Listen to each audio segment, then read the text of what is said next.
Assalamualaikum warahmatullahi wabarakatuh. Alhamdulillahirabbil alamin wal aqibatu lil muttaqin wala udwana illa 'alad dzalimin. Asyhadu an la ilaha illallah al-malikul haqqul mubin wa asyhadu anna Muhammadan abduhu wa rasuluh shadiqul wa'dil amin.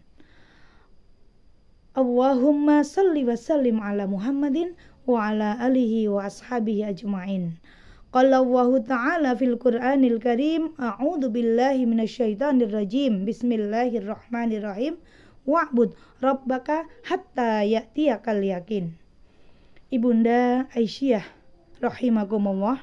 Alhamdulillah, kita panjatkan puji syukur kehadirat Allah Subhanahu wa taala yang dengan karunia-Nya kita bisa menikmati kehidupan yang ada di dunia. Dan dengan rahmatnya insya Allah nanti kita bisa bersama-sama masuk ke jannahnya. Amin Allahumma amin. Salawat salam semoga tercurah kepada Nabi Muhammad, penuntun umat, Nabi pembawa syafaat di yaumil kiamat bagi hambanya yang taat, dan jika bersalah mereka segera bertaubat. Ibunda rahimakumullah, bulan Ramadan mengajarkan kita berbagai kemuliaan seperti keimanan, ketakwaan, kepedulian, kesabaran, kedisiplinan, kejujuran, dan kecintaan kita kepada Al-Quran. Banyak ulama salaf yang dalam bulan Ramadan menghatamkan beberapa kali, seperti ada Imam Syafi'i yang dalam satu bulan mampu menghatamkan 60 kali, Utsman bin Affan 30 kali, dan ada Imam Bukhari 45 kali. Kita sebagai umat Islam saat ini, berapa kali kita mampu menghatamkan dalam satu bulan? Marilah diprogramkan, kita akan menghafalkan berapa kali dalam satu bulan. Jangan sampai dipelesetkan seperti teman saya itu mempelesetkan, bahwa kita bisa menghatamkan hanya cukup membaca surat Al-Ikhlas 3 kali.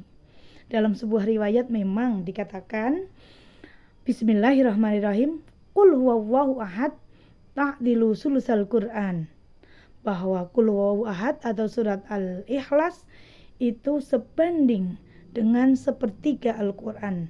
Akan tetapi di sini jumhur ulama bersepakat bahwa sepertiga dari Al-Quran yang dimaksud adalah isi kandungan dari surat Al-Ikhlas.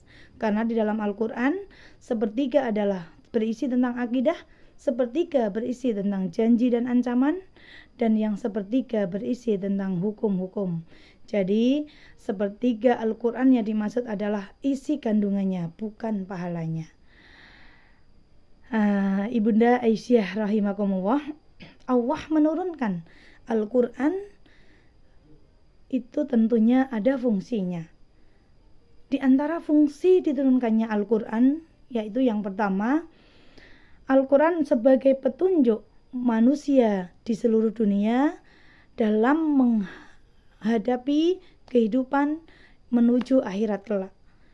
Dalam Al-Quran, surat Al-Baqarah ayat 185 disebutkan, A'udzubillahi minasyaitonirrajim, Syahrul Ramadan alladzi unzila fihil Qur'an hudal linnas. Hudal linnas adalah petunjuk bagi manusia. Yang kedua adalah Al-Quran sebagai penyempurna kitab-kitab sebelumnya. Dijelaskan dalam surat Al-Maidah ayat 48 bahwa diturunkannya Al-Quran adalah sebagai penyempurna kitab-kitab sebelumnya, yaitu kitab Zabur, Taurat, dan kitab Injil. Fungsi yang ketiga adalah bahwa Al-Quran diturunkan untuk memisahkan antara yang hak dan yang batil.